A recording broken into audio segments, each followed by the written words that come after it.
Hello and welcome everyone. स्वागत है आप सभी का आपके अपने यूट्यूब चैनल ऑनलाइन ज्ञान पर। और आज मैं फिर आप सभी के समक्ष हाजिर हूँ एक बहुत ही बेहतरीन सा क्वेश्चंस लेकर के, जो आपके आने वाले कम्पिटिटिव एग्जामिनेशन के पॉइंट ऑफ व्यू से बहुत ही इम्पॉर्टेंट है। फ्रेंड्स, आप जिस भी एग्ज़ाम की तैयारी कर रहे हैं वहाँ पर करंट अफेयर्स आपका एक अहम भूमिका निभाता है, तो आपको ये करंट अफेयर्स जानना बेहद ज़रूरी है। जैसा कि आप सभी को मालूम है, आज है 19 दिसंबर और 19 दिसंबर के जितने भी इंपॉर्टेंट क्वेश्चंस बने हैं मैं सभी को यहाँ पर डिस्कस करूँगा, तो वीडियो को ज़रूर से ज़रूर अंत तक ज़रूर देखिएगा और जो भी इंपॉर्टेंट पॉइंट्स मैं बताऊँगा उसे ज़रूर नोट डाउन करिएगा। मुख्य टारगेट जो बनाया गया है वो आपका एनटीपीसी और ग्रुप डी के एग्जामिनेशन के पॉइंट ऑफ व्यू से बनाया गया है। तो फ्रेंड्स, अगर आपने अभी तक हमारे वीडियो को लाइक नहीं किया है और चैनल को सब्सक्राइब नहीं किया है तो जल्दी से जल्दी ज़रूर कर देंगे। आइए देखते हैं क्या इम्पॉर्टेंट क्वेश्चंस बने हैं आप लोगों के लिए। फर्स्ट क्वेश्चन आप सभी के समक्ष है, हाल ही में अंतर्राष्ट्रीय प्रवासी दिवस कब मनाया गया है? क्वेश्चन बहुत इंपॉर्टेंट है, अंतर्राष्ट्रीय प्रवासी दिवस कब मनाया गया है? माय डियर फ्रेंड्स, जब भी कोई दिवस मनाया जाता है तो दो चीज़ आपको हमेशा याद रखना है, किस दिन बनाया गया है, किसने बनाया है, ये आपका बहुत इंपॉर्टेंट है। और उसके बाद आती है एक थीम जो कि वो भी आपको ध्यान में रखना है। तो यहाँ पर अंतर्राष्ट्रीय प्रवासी दिवस कब मनाया गया है? तो इस क्वेश्चन का करेक्ट आंसर है 18 दिसंबर। 18 दिसंबर को अंतर्राष्ट्रीय प्रवासी दिवस मनाया गया है। और ये दिवस किसके द्वारा मनाया जाता है? तो ये दिवस आपका UNGA के द्वारा मनाया जाता है। ठीक है, UNGA का फुल फॉर्म है United nation general assembly. United nation general assembly ने दुनिया भर में बढ़ते प्रवासी को देखते हुए हर साल 18 दिसंबर 2000 से ये दिवस मनाना प्रारंभ किया था। ठीक है, अब यहाँ पर मैं बात कर लेता हूँ इसके थीम की, क्योंकि मैंने आपको भी बताया कि थीम भी याद रखना बहुत इंपॉर्टेंट है। ठीक है, थीम भी याद रखना बहुत इंपॉर्टेंट है, तो ध्यान से सुनिएगा और थीम कहीं आप नोट डाउन कर लीजिएगा। इस बार अंतर्राष्ट्रीय प्रवासी दिवस की जो थीम थी वो थी री इमेजिनिंग, देखिए मैं यहाँ पर लिख भी दे रहा हूँ, री इमेजिनिंग ह्यूमन मोबिलिटी। ठीक है, री इमेजिनिंग ह्यूमन मोबिलिटी इस बार अंतर्राष्ट्रीय प्रवासी दिवस की थीम थी। ठीक है, तो यहाँ पर इस क्वेश्चन से इतने सारे टाइप्स ऑफ क्वेश्चंस बनते हैं जिसको आपको हमेशा याद रखना है। ठीक है, चलिए बढ़ते हैं अपने अगले क्वेश्चन की ओर। नेक्स्ट क्वेश्चन देखते हैं, ये रहा नेक्स्ट क्वेश्चन। फिर से आप सभी की स्क्रीन पर बहुत ही बेहतरीन क्वेश्चन, बहुत ही इंपॉर्टेंट क्वेश्चन है इस बार। हाल ही में किस राज्य के मुख्यमंत्री ने परिश्रम पोर्टल लॉन्च किया है? परिश्रम पोर्टल का शुभारंभ किया है। बहुत ही, इस क्वेश्चन को मार्क कर लीजिएगा और लिख लीजिएगा अपने कॉपी में, बहुत इंपॉर्टेंट क्वेश्चन है। तो परिश्रम पोर्टल किस राज्य के मुख्यमंत्री ने शुभारंभ किया है? तो इस क्वेश्चन का करेक्ट आंसर है उड़ीसा। अभी उड़ीसा के चीफ मिनिस्टर नवीन पटनायक ने इस परिश्रम पोर्टल का शुभारंभ किया। मुख्य उद्देश्य क्या है ये जानिए। मुख्य उद्देश्य है ऑनलाइन सेवाओं को बढ़ावा देना, यानी ईज ऑफ डूइंग वर्क, कार्यभार को आसान करना, ताकि जो ऑनलाइन काम हो रही है उनको बढ़ावा देना। ठीक है, इससे क्या होगा कि इंडस्ट्रियलाइजेशन में बढ़ोतरी आएगी, कार्यभार का जो क्षेत्र है उसमें बढ़ोतरी आएगी, जिसको ध्यान में रखते हुए अभी वहाँ के चीफ मिनिस्टर नवीन पटनायक ने इस परिश्रम पोर्टल का शुभारंभ किया है। ठीक है, ये क्वेश्चन हमेशा एकदम ध्यान में रखिएगा, बहुत ज़्यादा इम्पॉर्टेंट है।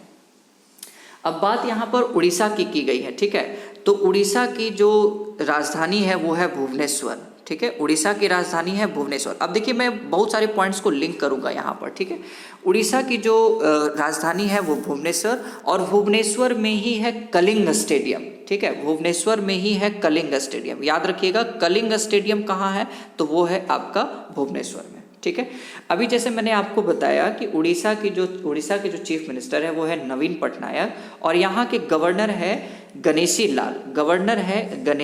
ठीक है, याद रखिएगा गवर्नर है गणेशी लाल, ये भी पॉइंट याद रखिएगा।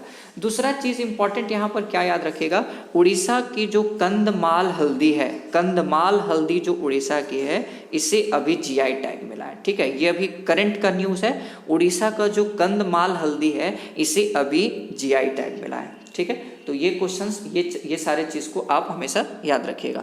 चलिए अगले क्वेश्चन की ओर हम लोग बढ़ते हैं, नेक्स्ट क्वेश्चन की ओर देखते हैं। नेक्स्ट क्वेश्चन आप सभी के स्क्रीन पर, हाल ही में golden golden peacock environment management award 2020 किसने जीता है? तो यहाँ पर इस क्वेश्चन का आपका करेक्ट आंसर हो जाएगा सेल, यानी steel authority of India limited. अभी सेल ने golden peacock environment management award 2020 जीता है। आखिर है क्या ये? तो अभी सेल ने पर्यावरण संरक्षण के लिए बहुत ही सराहनीय कार्य किया है, जिसको ध्यान में रखते हुए सेल को अभी गोल्डन पीकॉक एनवायरनमेंट अवार्ड अभी दिया गया है। ठीक है, चलिए बात कर लेते थोड़ा सेल के बारे में। सेल के बारे में जानकारी जुटा लेते हैं। सेल की फुल फॉर्म जैसा कि मैंने अभी आपको बताया, सेल यानी स्टील अथॉरिटी, ए से हो जाएगा आपका अथॉरिटी। देखिए थोड़ा पेन नहीं चल रहा है हमारा, कोई बात नहीं। Steel authority of India limited, ठीक है, इंडिया लिमिटेड फुल फॉर्म हो गई यहाँ पर। अब इसकी स्थापना जो है 1954 में की गई थी, ये इंपॉर्टेंट है। 1954 में इसकी स्थापना की गई थी। इसका जो हेड क्वार्टर है वो है आपका न्यू दिल्ली। हेड क्वार्टर जो है वो आपका कहाँ है? न्यू दिल्ली में है। और अनिल कुमार चड्ढा जो है इनके प्रमुख MD एंड CEO हैं। ठीक है, तो ये क्वेश्चंस आप हमेशा याद रखिएगा। चलिए नेक्स्ट क्वेश्चन की ओर बढ़ते हैं। ये रहा नेक्स्ट क्वेश्चन आप सभी की स्क्रीन पर। सेकंड क्वेश्चन के बाद बहुत इंपॉर्टेंट क्वेश्चंस अगर कोई है इस सीरीज में, इस वीडियो में, तो वो है आपका क्वेश्चन नंबर 4। ठीक है, हाल ही में DRDO ने स्वदेशी तरीके से विकसित किस मिसाइल का उड़ीसा के बालासोर तट से सफल परीक्षण किया है? बहुत ज़्यादा इंपॉर्टेंट है ये क्वेश्चन। तो DRDO ने स्वदेशी तरीके से विकसित किस मिसाइल का उड़ीसा के बालासोर तट से सफल परीक्षण किया है? तो यहाँ पर इस क्वेश्चन का करेक्ट आंसर होगा पृथ्वी 2। ठीक है, पृथ्वी 2 का अभी DRDO ने स्वदेशी तरीके से विकसित मिसाइल का उड़ीसा के बालासोर तट से सफल परीक्षण किया। ये जो है पृथ्वी 2 जो है सरफेस टू सरफेस वार कर सकती है, और इसकी जो रेंज है ये 350 किलोमीटर तक की रेंज है। यानी 350 किलोमीटर तक की कोई भी अगर दुश्मन रहेगा तो वहाँ पर ये आपका वार कर सकता है। ठीक है, तो अभी DRDO ने इसका अभी सफल परीक्षण, पृथ्वी 2 का सफल परीक्षण अभी बालासोर तट से किया है। ठीक है, तो ये पॉइंट आपका याद रखिएगा। देखिए अभी हम लोग जस्ट कुछ ही देर पहले क्वेश्चन नंबर 2 में हम लोगों ने कई सारे पॉइंट्स डिस्कस किए थे उड़ीसा के बारे में। तो यहाँ पर कुछ नया आपको बता देता हूँ। उड़ीसा के बालासोर में, देखिए नाम यहाँ पर आ गया इसलिए मुझे याद आ गया। उड़ीसा के बालासोर में अभी एक पीले रंग का पीले प्रजाति का एक दुर्लभ कछुआ मिला था। ठीक है, पीले प्रजाति का एक दुर्लभ कछुआ मिला था अभी यहाँ पर ये उड़ीसा के बालासोर तट में। ठीक है, तो वो मुझे अभी याद आ गया था इसलिए मैं आपको बता दिया। चलिए नेक्स्ट क्वेश्चन की ओर बढ़ता हूँ। नेक्स्ट क्वेश्चन आप सभी की स्क्रीन पर बहुत ही महत्वपूर्ण क्वेश्चंस, यानी सारे क्वेश्चंस यहाँ पर जितने भी क्वेश्चंस है बहुत ज़्यादा इंपॉर्टेंट क्वेश्चंस है। ठीक है, हाल ही में चिल्हाटी हल्दीबाड़ी रेल लिंक का उद्घाटन किया है जो भारत को किस देश से जुड़ेगा? तो ये भारत को बांग्लादेश के साथ जुटेगा। ठीक है, चिल्हाटी हल्दीबाड़ी रेल लिंक का उद्घाटन जो है अभी भारत को बांग्लादेश के साथ जोड़ेगा। ये जो चिल्हाटी हल्दीबाड़ी रेल लिंक है जिसका शुभारंभ देखिए 1965 में किया गया था। ठीक है, 1965 में इसकी शुरुआत की गई थी, और आप कह सकते हैं कि 6 में से 5 रेलवे लाइन की शुरुआत कर दी गई है। ठीक है, 1965 में इसकी शुरुआत की गई थी चिल्हाटी हल्दीबाड़ी का, और अभी 6 में से 5 रेलवे लिंक को चालू कर दिया गया है। ठीक है, अभी देखिए बांग्लादेश अभी स्वाधीनता सड़क एक बनाने वाला है जिसकी शिलान्यास 26 मार्च 2021 में की जाएगी, क्योंकि 50वां स्वतंत्रता दिवस वो उसी दिन सेलिब्रेट करता है, जिसको ध्यान में रखते हुए स्वाधीनता सड़क अभी शुरू किया जाएगा। ठीक है, अब देखिए बांग्लादेश का मुख्य पॉइंट के बारे में, इंपॉर्टेंट पॉइंट्स के बारे में अगर डिस्कस करते हैं तो बांग्लादेश की जो कैपिटल है वो है ढाका। ठीक है, मैक्सिमम फ्रेंड्स को याद भी होगा, जो भी फ्रेंड्स यहाँ पर देख रहे होंगे इस वीडियो को वो जरूर लिख करके कमेंट में बताएंगे।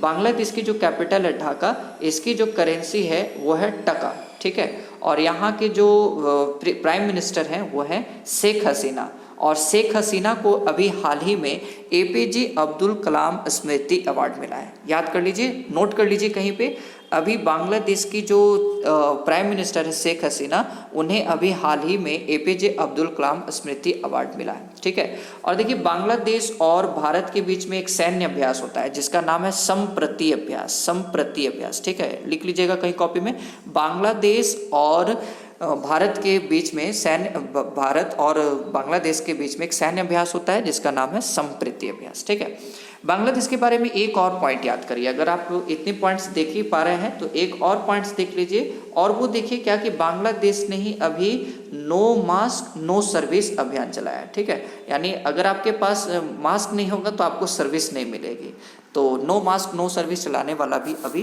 बांग्लादेश है। ठीक है, चलिए अगले क्वेश्चन की ओर बढ़ते हैं हम लोग। ये रहा नेक्स्ट क्वेश्चन आप सभी के स्क्रीन पर, बहुत ही बेहतरीन क्वेश्चंस अगला भी है। हाल ही में किस राज्य का नेहरू प्राणी उद्यान को ISO प्रमाणन प्राप्त करने वाला पहला चिड़ियाघर कौन बन गया है? बहुत ही क्वेश्चंस फ्रेंड्स, इतने सारे इंपॉर्टेंट क्वेश्चंस दिए जा रहे हैं आप लोगों को, तो भाई एक तो लाइक जरूर बनता है, हमारी मेहनत पर एक लाइक जरूर बनता है, जरूर लाइक करिएगा।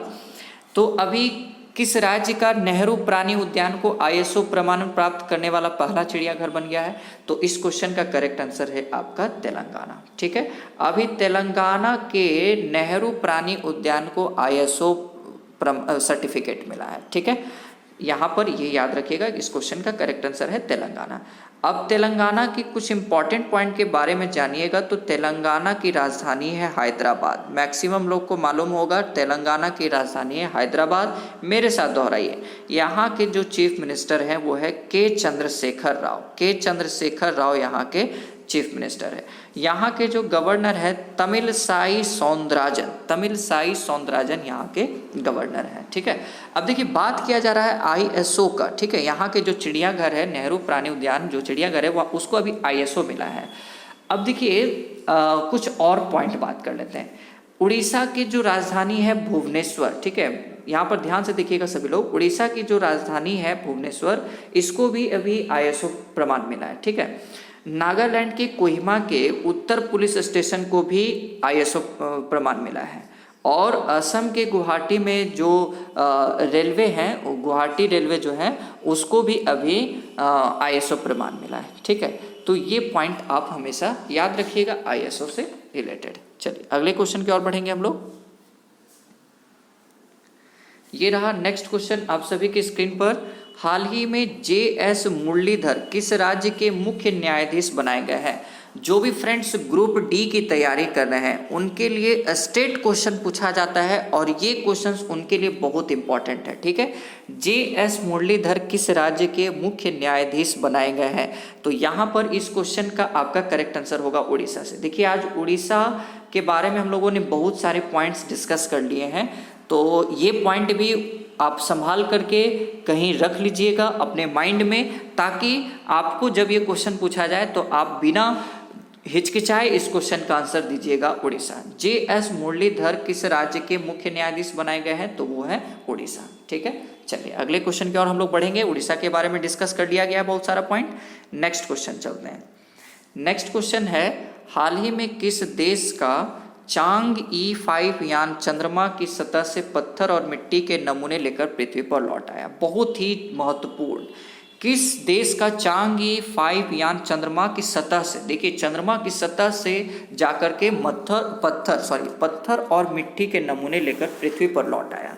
तो अभी ऐसा करने वाला पहला देश बन गया है आपका चीन। ठीक है, अभी चीन के चांग-ई 5 यान ने चंद्रमा की सतह पर से पत्थर और मिट्टी के नमूने लेकर पृथ्वी पर लौट आया। ठीक है, तो यहाँ पर इस क्वेश्चन का आपका करेक्ट आंसर हो गया है चीन। अभी देखिए बात कर रहे हैं यहाँ पर चंद्रमा की सतह पर पहुँचने के लिए, तो यहाँ पर ये 3 पॉइंट भी बहुत इंपॉर्टेंट हो जाते हैं। जैसे पहला पॉइंट है आपका इजराइल, तो इजराइल की जो एक यान है बेरशीट, ठीक है, बेरशीट एक यान है इजराइल की जो 2019 में से लॉन्च किया गया था, लेकिन ये कुछ कारणवश फेल हो गया था। ठीक है, भारत का चंद्रयान 2, ठीक है, 2019 में भी इसे लॉन्च किया गया था, और अमेरिका के अपोलो 11, ऐसे तो कई सारे हैं लेकिन मैं सिर्फ यहाँ पर अपोलो 11 के बारे में बताऊँगा। ठीक है, तो अभी अमेरिका के अपोलो 11 ने भी ऐसा कारनामा कर दिखाया। अमेरिका के अपोलो 11 ने भी और रूस के लूना चंद्रयान ने भी ऐसा कर दिखाया है, और इन दोनों के बाद अब चीन ने भी अपने चांग-ई 5 यान के मदद से चंद्रमा की सतह से पत्थर और मिट्टी के नमूने लेकर आया है। ठीक है, तो इस क्वेश्चन का आपका करेक्ट आंसर है ऑप्शन नंबर डी। चलिए अगले क्वेश्चन की ओर बढ़ते हैं। नेक्स्ट क्वेश्चन देखिए, हाल ही में कोटक महिंद्रा बैंक के एमडी और सीईओ कौन बनाए गए? ये भी क्वेश्चन बहुत इंपॉर्टेंट है। कोटक महिंद्रा बैंक के मैनेजिंग डायरेक्टर एंड सीईओ किसे बनाया गया? तो इस क्वेश्चन का आपका करेक्ट आंसर है उदय कोटक। अभी उदय कोटक को कोटक महिंद्रा बैंक के एमडी और सीईओ नियुक्त किए गए। देखिए आपको याद करने की परेशानी भी नहीं होगी। कोटक महिंद्रा बैंक के एमडी सीईओ है उदय कोटक। ठीक है, बहुत सिंपल सा है। अब कोटक महिंद्रा बैंक की स्थापना किस वर्ष की गई थी? तो ये फरवरी 2003 में इसकी स्थापना की गई थी। ठीक है, अब इसका हेडक्वार्टर कहाँ है? तो इसका हेडक्वार्टर है मुंबई में। और याद रखिएगा कि इसके सीईओ कौन है? उदय कोटक। ठीक है, चलिए बहुत ही बेहतरीन क्वेश्चंस, बहुत ही इंपॉर्टेंट क्वेश्चंस। लास्ट क्वेश्चन पे हम लोग आ चुके हैं। हाल ही में गौरव अहलूवालिया को किस देश में भारत का राजदूत नियुक्त किया गया है? यानी गौरव अहलूवालिया को किस देश में भारत का राजदूत नियुक्त किया गया है? तो इस क्वेश्चन का आपका करेक्ट आंसर होगा अल्जीरिया। अभी गौरव अहलूवालिया को अल्जीरिया में भारत का राजदूत नियुक्त किया गया है। ठीक है, तो इस क्वेश्चन का आपका करेक्ट आंसर होगा अल्जीरिया। बहुत इंपॉर्टेंट क्वेश्चन है ये। तो फ्रेंड्स ये थे आपके इम्पॉर्टेंट करंट अफेयर्स 19 दिसंबर के। आशा करते हैं कि आप लोगों को पसंद आया होगा। अगर पसंद आया तो ज़रूर एक बार वीडियो को लाइक करिए। ठीक है, अगर अभी तक नहीं किए तो ज़रूर लाइक करिए और अपने दोस्तों के बीच में शेयर करिए जो एनटीपीसी और ग्रुप टी की तैयारी कर रहे हैं। और चैनल पर नए आए हैं तो ज़रूर एक बार सब्सक्राइब कर दीजिएगा ताकि आपका स्नेह और प्रेम हमें मिलता रहे। धन्यवाद।